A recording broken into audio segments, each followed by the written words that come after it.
Hello students, कैसे हैं आप सब लोग। आई होप आप लोग अच्छे होंगे। जैसा कि मैंने आपसे प्रॉमिस किया था, मैं आपके हर एक स्टेप में आपका साथ दूंगा।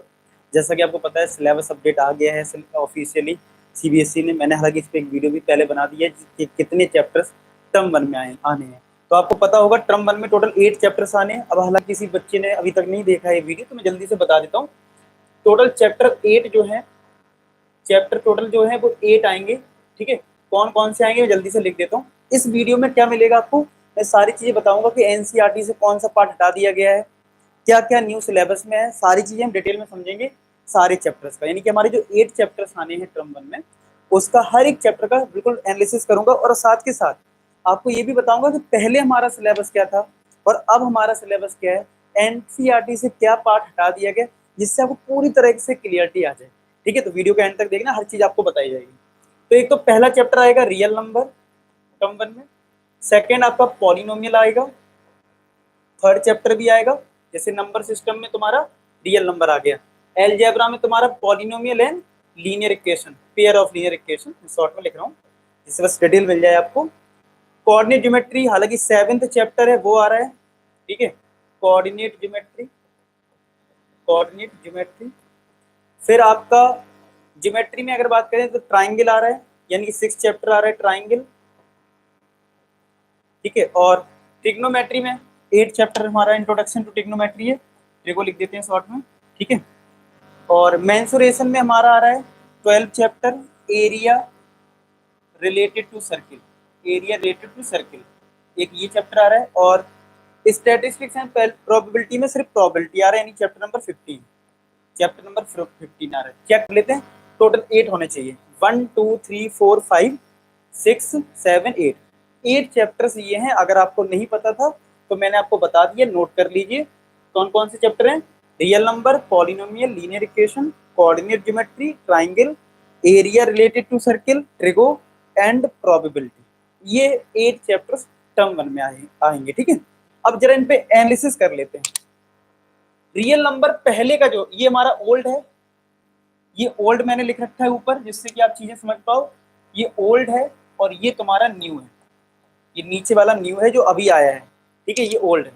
अच्छा, ओल्ड वाले में क्या लिखा हुआ है, यूक्लिड डिवीजन लेमा, यानी कि एक्सरसाइज फर्स्ट, एनसीईआरटी की फर्स्ट एक्सरसाइज, इसमें कहीं भी गिवन नहीं है।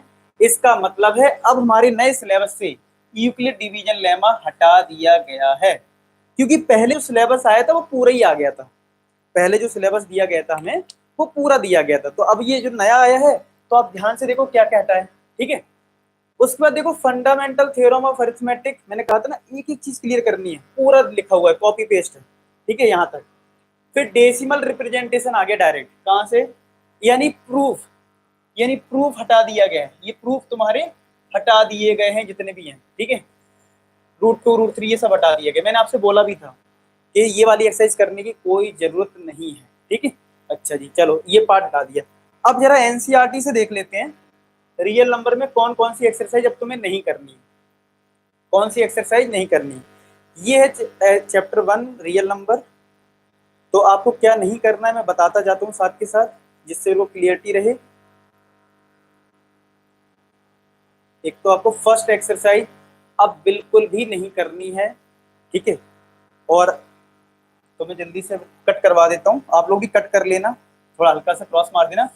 फर्स्ट एक्सरसाइज अब कोर्स में नहीं है, यानी यूक्लिड मेथड से जो एचसीएफ निकालने वाला जो भी क्वेश्चन होगा जिस पे बेस्ड, वो अब तुम्हारे सिलेबस में नहीं है, हटा दीजिए इसको। ठीक है, सेकंड एक्सरसाइज कोर्स में रहेगी जिसमें तुम एचसीएफ एलसीएम फाइंड आउट करते हो, यानी फंडामेंटल थ्योरम अरिथमेटिक यूज करते हो, वो पूरा रहेगा। ठीक है, तो ये जो सेकंड एक्सरसाइज है वो पूरी कोर्स में रहेगी। ठीक है, थर्ड एक्सरसाइज जो है, ठीक है, जिसमें √2 इरेशनल नंबर ये सब रहते हैं, ये थर्ड एक्सरसाइज भी आप डिलीट कर लीजिए अपने एनसीईआरटी में कि थर्ड एक्सरसाइज अब आपको बिल्कुल भी एक भी क्वेश्चन नहीं करना, एक भी क्वेश्चन थर्ड एक्सरसाइज का नहीं करना है, कुछ भी घुमा के फिरा के नहीं आने वाला। ठीक है, फोर्थ आपको करनी है, 4 एक्सरसाइज है, आप देख लेना, बस फर्स्ट और थर्ड नहीं करनी है। अब आ जाते हैं वापस, समझ में आ गया फर्स्ट चैप्टर में। अगर आपको समझ में आ रहा है कि यार सर बिल्कुल अच्छे से क्लियर कर रहे हैं, या लाइक कर देना, अपने फ्रेंड्स में भी फैला दो इस तरीके के वीडियो जिसमें मतलब फालतू की चीजें नहीं होंगी कि आपको फंसाया जाए, आपको हर चीज को क्लियरिटी के साथ बताई जाएगी।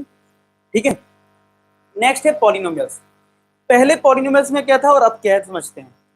जीरोस ऑफ पॉलिनोमियल यानी कि फर्स्ट एक्सरसाइज, जिसमें ग्राफ बना होता है और देखा जाता है कि एक्स एक्सिस पे कितने बार कट करेगा। यानी पहली एक्सरसाइज पहले भी थी और अब भी है। ये न्यू है नीचे वाला, ये ओल्ड है, ठीक है, ये old. Relationship between zeros and coefficient of quadratic polynomial, अभी भी यही है, लेकिन यहाँ पे ओनली वर्ड यूज कर दिया जिससे कि बच्चों को कंफ्यूजन ना हो। यानी क्यूबिक वाला पार्ट अब आपको बिल्कुल भी नहीं करना है, ठीक है, ओनली लगा दिया ना। अगर इतना भी लिखा होता relationship between zeros of quadratic polynomial, तो बच्चे सोचते कहीं क्यूबिक, हमें क्यूबिक तो नहीं करना है, तो ओनली लगा दिया भैया, सिर्फ क्वाड्रेटिक ही करना है, क्यूबिक पेपर में नहीं पूछा जाएगा। यानी कि तुम्हें एनसीईआरटी से एक्सरसाइज 2.1 करनी है, और अगर आप एक्सरसाइज 2.2 उठा के देखोगे उसी में है relationship between zeros and coefficient. आगे जो है था डिवीजन वाले क्वेश्चंस थे जो 2.3 एक्सरसाइज में, और जो ऑप्शनल एक्सरसाइज थी उसमें क्यूबिक वाले क्वेश्चंस थे, वो सारे के सारे हटा दिए, डिवीजन वाला प्रोसेस ही हटा दिया गया। अब जरा मैं आपको एनसीईआरटी से बता देता हूँ। यानी मैं फाइनली कंक्लूड करूं तो आपको पॉलिनोमियल से एक्सरसाइज 2.1 करना है और 2.2 करना है, और सब कुछ नहीं करना है। फिर भी अगर आपको देखना है एनसीईआरटी से, ये चलिए सेकंड चैप्टर का दिखा देता हूं आपको, ओपन हो जाएगा, ठीक है, सेकंड चैप्टर का भी दिखा देता हूं। ये है हमारा सेकंड चैप्टर। तो फर्स्ट एक्सरसाइज करनी है, ठीक है, फर्स्ट एक्सरसाइज आपको सिर्फ करनी है ये, ठीक है, फर्स्ट एक्सरसाइज आप करोगे ये पूरी करनी, इसमें हैवी नहीं कुछ ज्यादा करने के लिए, ऐसे बहुत ज्यादा कुछ इसमें हैवी नहीं।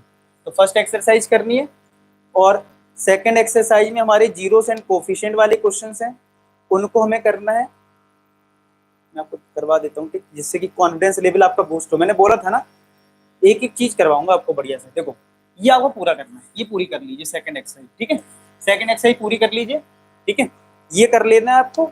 अब जो थर्ड एक्सरसाइज थी ना, थर्ड एक्सरसाइज जो थी वो थी आपकी डिवीजन पे बेस्ड, वो आपकी थी डिवीजन पे बेस्ड, वो आपकी पूरी तरीके से एलिमिनेट हो गई है। ये थर्ड एक्सरसाइज जो थी, ये पूरी की पूरी एक्सरसाइज आप डिलीट कर लो, कुछ नहीं आएगा अब इससे, ठीक है, डिवीजन पे बेस्ड क्वेश्चन ही नहीं आएंगे। ऑप्शनल एक्सरसाइज भी डिलीट कर लीजिए, कुछ नहीं आएगा इससे, ठीक है। और लास्ट में यहाँ पे भी देखो सारे क्यूबिक वाले क्वेश्चन हैं, ये एक भी क्वेश्चन नहीं आने वाले क्योंकि सारे डिवीजन पे बेस्ड क्वेश्चन हैं। अब कुछ नहीं आएगा। देखो एक बात ध्यान रखना, लेटेस्ट सिलेबस के अकॉर्डिंग पढ़ना। अब आपके नंबर इस पे डिपेंडेंट नहीं करेंगे आप ज्यादा पढ़ाई कर रहे हो, स्मार्ट स्टडी कैसे कर रहे हो, तो मैं आपकी पूरी तरीके से हेल्प करूंगा। आपको असाइनमेंट भी लेटेस्ट पैटर्न पे ही दूंगा, ठीक है, और अगर कोई असाइनमेंट दूंगा तो बता दूंगा भैया कौन कौन से क्वेश्चन नहीं करने हैं, ठीक है, टिक करवा दूंगा जैसे अभी करवा रहा हूँ ना ऐसी। उसके लिए आप टेलीग्राम ज्वाइन कर लो, मैं आपको लेटेस्ट पैटर्न के अकॉर्डिंग सारी चीजें बताता जाऊंगा, आपको वो प्रैक्टिस करना है, ठीक है, मैं टिक भी करवाता जाऊंगा आपको। मान लो मैंने आपको असाइनमेंट भेजा, अब उसमें क्यूबिक के भी क्वेश्चन होंगे, यार असाइनमेंट तो पहले से बन चुका है ना, तो उसमें मैं टिक क्रॉस करवा दूंगा आप लोगों को, ठीक है। चलो ये हो गया तुम्हारा सेकंड चैप्टर का, ठीक है, ये हो गया तुम्हारा सेकंड चैप्टर, ठीक है। चलो अब आ जाते हैं वापस, समझ में आ गया, कंपेयर कर लिया अच्छे से। देखो साफ साफ था, पहले क्या था, देखो डिवीजन था ओल्ड वाले में, अब तो कहीं नहीं दिख रहा है, कोई कंफ्यूजन नहीं रहनी चाहिए, कोई किसी भी टाइप की कंफ्यूजन नहीं होनी चाहिए। चलिए थर्ड पे आ जाओ। लीनियर इक्वेशन में देखोगे तो काफी हद तक सिमिलरिटी है। देखो pair of linear equation, two variable, graphical method, consistency, यहाँ भी कंसिस्टेंसी पूरा लिखा हुआ है। एलजेब्रा में नंबर ऑफ सॉल्यूशन, यहाँ भी वही लिखा हुआ है। और दो मेथड है, सब्स्टिट्यूशन, एलिमिनेशन, और क्रॉस में यहाँ पे क्रॉस हटा दिया गया। देखो सब्स्टिट्यूशन है, एलिमिनेशन है, क्रॉस नहीं है, ठीक है। Simple situation problem, simple problems reducible to linear equation, यहाँ भी रिड्यूसिबल टू लीनियर इक्वेशन लिखा हुआ है। यानी मोटा मोटा देखें तो पहले जो सिलेबस था उसमें सिर्फ ये वाला पार्ट हटा दिया गया, क्रॉस मल्टीप्लिकेशन। अब जरा मैं आपको ले चलता हूँ एक्सरसाइज पे लीनियर इक्वेशन के, यानी कि सब कुछ है कोर्स में, यानी कोर्स में सब कुछ है, बस लीनियर इक्वेशन में जो क्रॉस मल्टीप्लिकेशन वाला मेथड है वो आपको नहीं करना है। मैं बता देता हूँ कौन सी एक्सरसाइज, ठीक है। अच्छा उसमें एक चीज ध्यान रखनी है, जो ध्यान रखने वाली बात है, जो बच्चे गलती कर देते हैं, सब कुछ कोर्स में इसमें कुछ भी डिलीट नहीं हुआ। ये जो एक्सरसाइज है क्रॉस मल्टीप्लिकेशन की, ज्यादा डिलीट कुछ नहीं हुआ है, आप ज्यादा परेशान मत होना, कुछ बच्चे गलत मीनिंग निकाल लेंगे। देखो यहाँ पे अब बच्चे सोचेंगे ये 3.5 एक्सरसाइज जो है वो क्रॉस मल्टीप्लिकेशन की है तो इसको हटा दो। नहीं महाराज, बस आपको पहला क्वेश्चन नहीं करना है, बस पहला क्वेश्चन हटा दो बस। बाकी ये जो क्वेश्चंस हैं जहां जहां जैसे लिखा है क्रॉस मल्टीप्लिकेशन मेथड, वो बस नहीं करना है। अब ये वाला क्वेश्चन जैसे है, लिखा है नो सॉल्यूशन, ये तो कंसिस्टेंसी बेस्ड क्वेश्चन है, तो ये इसका क्रॉस मल्टीप्लिकेशन से कोई लेना देना नहीं है। इनफाइनाइट नंबर ऑफ सॉल्यूशन, इसका भी क्रॉस मल्टीप्लिकेशन से कोई लेना देना नहीं है। तो सेकंड थर्ड तो सब कुछ करना है, बस इसमें क्रॉस मल्टीप्लिकेशन वाला पार्ट हटा दो और पहला क्वेश्चन हटा दीजिए, बाकी सब करना है, ठीक है। और बाकी जो तुम्हारी वर्ड प्रॉब्लम है, अब वर्ड प्रॉब्लम तो यार देखो किसी में भी आ सकती है, तो भैया ये सब करना है, ठीक है, ये सब करना है, ठीक है, सब करना है, क्योंकि वर्ड प्रॉब्लम में लिख के थोड़ी ना आता है कि भाई किस मेथड से सॉल्व कर रहा है। कोई बच्चा चाहो तो इसी को एलिमिनेशन से कर ले, कोई तो सब्स्टिट्यूशन से कर ले। तो इसमें कोई ये मत सोच लेना कि 3.5 एक्सरसाइज कोर्स में नहीं पता चले छोड़ के चले जाओ सारे क्वेश्चन, ठीक है, करने हैं, ठीक है। बस आपको क्या नहीं करना है, पहला क्वेश्चन नहीं करना है बस, और इसमें लिखा है जिसमें थर्ड क्वेश्चन में जो लिखा है क्रॉस मल्टीप्लिकेशन मेथड, वो छोड़ देना है बस। मेथड पता नहीं होना चाहिए, क्वेश्चंस तो बड़े प्रॉब्लम के बन ही सकते हैं। आया समझ में? तो थर्ड चैप्टर में ज्यादा कुछ डिलीट नहीं है, सिर्फ एक मेथड डिलीट हुआ है, ठीक है, सिर्फ एक मेथड डिलीट हुआ है। आई होप आप चीज मेरी समझ चुके हो। चलो अब आ जाओ next, coordinate geometry. Coordinate geometry में अगर आप देखोगे पढ़ के तो लिखा है concept of coordinate geometry, graph पता होना चाहिए, डिस्टेंस फॉर्मूला पता होना चाहिए, सेक्शन फॉर्मूला पता होना चाहिए। यहाँ पे भी वही सब लिखा हुआ है, लेकिन इसमें एक चीज एक्स्ट्रा है, एरिया ऑफ ट्राइंगल, मतलब ट्राइंगल पे बेस्ड क्वेश्चन नहीं आएगा। मतलब जो क्वेश्चन में आपसे एरिया फाइंड आउट करने के लिए पूछा जाता था वो इस बार नहीं लिखा हुआ है, यानी एरिया वाला पार्ट डिलीट हुआ है। तो कौन सा चैप्टर नहीं आए, मतलब कौन सी एक्सरसाइज नहीं आएगी, मैं आपको बता देता हूँ कौन सी एक्सरसाइज नहीं आएगी, देख लेते हैं। 7.3 एक्सरसाइज है वैसे, फिर भी मैं आपको दिखा देता हूँ। अगर आप कोऑर्डिनेट ज्योमेट्री देखोगे तो कोऑर्डिनेट ज्योमेट्री में जो फर्स्ट एक्सरसाइज है वो है डिस्टेंस फॉर्मूले पे बेस्ड। किस पे बेस्ड है? Distance formula. वो कोर्स में हमारे यानी 7.1 पूरी की पूरी कोर्स में, 7.1 पूरी की पूरी कोर्स में है, ठीक है। अच्छा 7.2 भी पूरी कोर्स में है। क्यों है कोर्स में? क्योंकि 7.2 एक्सरसाइज जो है वो सेक्शन फॉर्मूले पे बेस्ड है। किस पे बेस्ड है? सेक्शन फॉर्मूले पे। तो सेक्शन फॉर्मूला हमारा कोर्स में है, तो 7.2 एक्सरसाइज भी पूरी कोर्स में है, सेक्शन फॉर्मूले बेस्ड है। थर्ड एक्सरसाइज जो थी वो थी हमारी एरिया पे बेस्ड।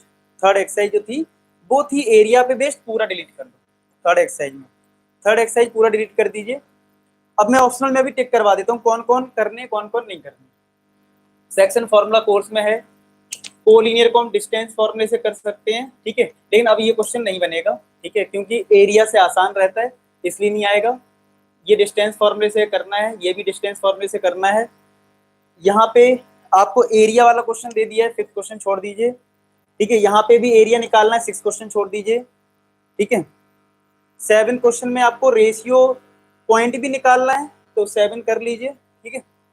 और बस लास्ट में तुम्हारा तुमसे बोला कि भाई कौन से टाइप का कोऑर्डिनेटर है, तो ये कोर्स में, ठीक है, ये तो पूछा जा सकता है। एरिया वाला क्वेश्चन नहीं करना, यानी 7.3 डिलीटेड। चलो ये वाला चैप्टर भी निपट गया, ये वाला चैप्टर भी मैं आई होप सब लोग टिक कर रहे होंगे मेरे साथ साथ। टिक कर लेना यार, फिर बाद में परेशान हो जाते हो आप लोग। चलो नेक्स्ट है ट्राइंगल। ट्राइंगल का देखो ये पुराना वाला है, ये ओल्ड है, दिस इज ओल्ड, और न्यू इधर है, न्यू इधर है, कुछ अंतर नहीं है। देखो 9 पॉइंट्स पहले भी लिखे थे और 9 पॉइंट्स ओल्ड वाले में भी लिखे थे। पहले स्पेसिफाई कर दिया गया था प्रूफ प्रूफ प्रूफ, यानी इन थ्योरम्स के प्रूफ आएंगे, बाकी के प्रूफ नहीं आएंगे। इस बार सिर्फ प्रूफ लिखा है इसमें फर्स्ट वाले में और इस 8th वाले में, यानी कि पाइथागोरस में लिखा हुआ है और BPT theorem, basic proportionality theorem. हालांकि प्रूफ तो कोई आना नहीं है, एमसीक्यू बेस्ड है। तो यानी कि बस, यानी कि कहने का मतलब है आपको सारी थ्योरम्स पता होनी चाहिए, ठीक है, उन पे क्वेश्चंस बन सकते हैं। क्लियर? यानी इस चैप्टर में ऐसा कुछ खास डिलीट नहीं है, वैसे भी थ्योरम्स तो डिलीट ही कह सकते हो, क्योंकि थ्योरम पेपर में आती थी, अब वो आएंगी नहीं। यानी थ्योरम्स बस आपको नॉलेज होनी चाहिए, एक बार देख रखा हो, बस डायरेक्ट आपको क्वेश्चन करना आना चाहिए, डायरेक्ट आपको क्वेश्चन करना आना चाहिए, बाकी आपको टेंशन नहीं लेनी इस चैप्टर से। यानी इसमें मैं एनसीईआरटी में टिक नहीं करवा रहा हूँ, ठीक है। और ट्राइंगल चैप्टर की तो मैं डिटेल एनालिसिस अलग से करूंगा आपके लिए, क्योंकि आप लोगों को ज्यादा प्रॉब्लम होती है। लेकिन अभी के लिए समझो कि थ्योरम्स का एक भी प्रूफ नहीं करना है, तो सिर्फ पता होना चाहिए, उसको अप्लाई करना आना चाहिए, और आप उस पर क्वेश्चन की प्रैक्टिस करनी है, ठीक है। चलो अब ये हो गया तुम्हारा, इसका देखते हैं नेक्स्ट चैप्टर, ट्रिग्नोमेट्री। पहले ओल्ड वाले की बात करें, ये ओल्ड है, ये न्यू है। अब देखा जाए, ध्यान से पढ़ो, सब कुछ सेम है। देखो trigonometric ratio of an acute angle right angle, proof of their this, अभी भी वही सब लिखा हुआ है। बस एक चीज हटाई गई है, पता क्या, ये तो पूरा है। आइडेंटिटी के बाद यहाँ पे लिखा हुआ है कॉम्प्लीमेंट्री एंगल, वो चीज यहाँ पे तुम्हें नहीं मिलेगी, यानी कि कॉम्प्लीमेंट्री एंगल वाला पार्ट हटा दिया गया है, यानी कि आपकी एक्सरसाइज 8.3 हटा दी गई है। मैं आपको दिखा भी देता हूँ एनसीईआरटी में, बाकी सब कुछ कोर्स में है, बाकी सब कुछ कोर्स में है।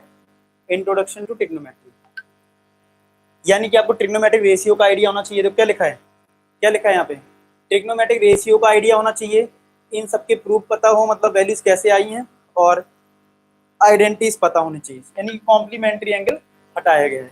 तो ये हमारा इंट्रोडक्शन टू ट्रिग्नोमेट्री। तो फर्स्ट एक्सरसाइज पूरी कोर्स में है, फर्स्ट एक्सरसाइज पूरी ही कोर्स में है, ठीक है। निकल गई क्या फर्स्ट एक्सरसाइज, एक मिनट में दिखा देता हूँ आपको,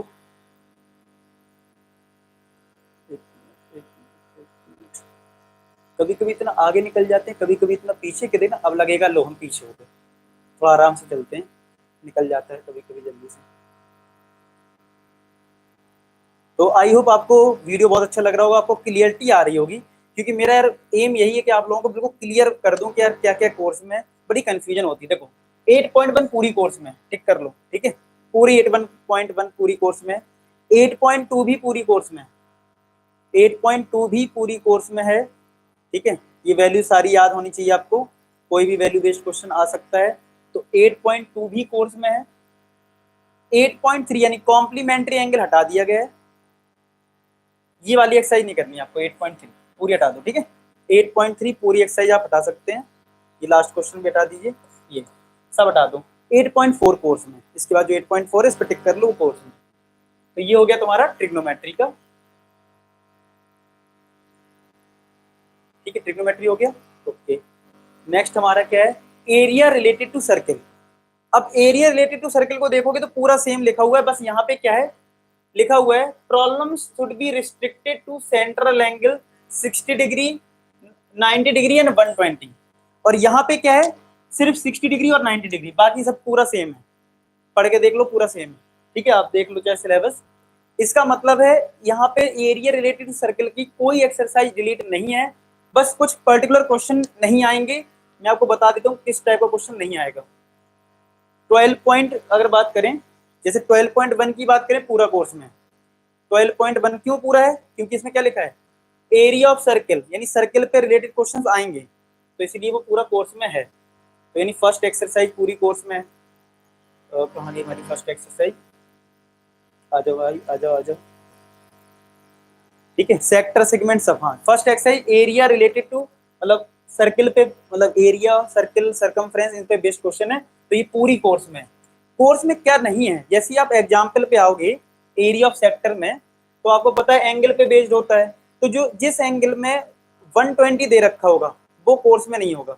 जैसे मैं दिखाता हूँ एक एग्जाम्पल, जैसे ये एग्जाम्पल 2 है, यहाँ पे 30 डिग्री है, ये कोर्स में है, ठीक है, ये आ गया देखो 120, तो ये आपको एग्जाम्पल नहीं करना है। और एक्सरसाइज में भी एक क्वेश्चन है जिसमें 120 है, मैं आपको दिखाता हूँ, एक्सरसाइज का है क्वेश्चन नंबर ये 7, ये नहीं करना है, बाकी पूरा कोर्स में आया समझ में, यानी सेक्टर में जहां पे भी 120 दिख जाए वो क्वेश्चन नहीं करना, बाकी सब करना। तो ये तुम्हारा हो गया एरिया रिलेटेड टू सर्किल में। आई होप आपको ये चैप्टर भी क्लियर हो गया होगा। अब आ जाओ नेक्स्ट, इस पे नेक्स्ट है प्रोबेबिलिटी। प्रोबेबिलिटी में कोई चेंज नहीं, ओल्ड न्यू बराबर है, और वैसे भी एनसीईआरटी में है कितना, एक एक्सरसाइज दे रखी है वो पूरी करनी है, फुल करनी है, उसमें कोई डिलीट नहीं हुआ है। तो जल्दी से मैं चेक कर लेता हूँ पूरे मैंने चैप्टर डिस्कस कर लिए कि नहीं। फर्स्ट रियल नंबर डिस्कस कर लिया, पॉलिनोमियल किया है, लीनियर इक्वेशन भी डिस्कस कर लिया 3, 4 मैंने कोऑर्डिनेट ज्योमेट्री डिस्कस कर लिया है, 5 ट्राइंगल डिस्कस कर लिया है, 6 पे ट्रिग्नोमेट्री कर लिया डिस्कस, 7 एरिया रिलेटेड सर्किल, और 8 प्रोबेबिलिटी, यस सारे डिस्कस कर लिए हैं, ठीक है। तो आई होप आपको ये एनालिसिस बहुत अच्छी लगी हो और बिल्कुल क्लियर हो गया हो। अगर क्लियर हो गया तो यार कमेंट कर देना, आपको कहाँ फिर भी कंफ्यूजन रह गई है कमेंट सेक्शन में लिखना, उस पर मैं नेक्स्ट वीडियो बना दूंगा। और आपको वीडियो कैसा लगा यार लिख देना कमेंट सेक्शन में, आपकी एक एक प्रॉब्लम्स को दूर करने वाला हूँ, ठीक है। तो कमेंट जरूर करें, टेलीग्राम ज्वाइन कर लेना, मिलते हैं नेक्स्ट वीडियो में, तब तक अपना ख्याल रखें, बाय बाय टू ऑल।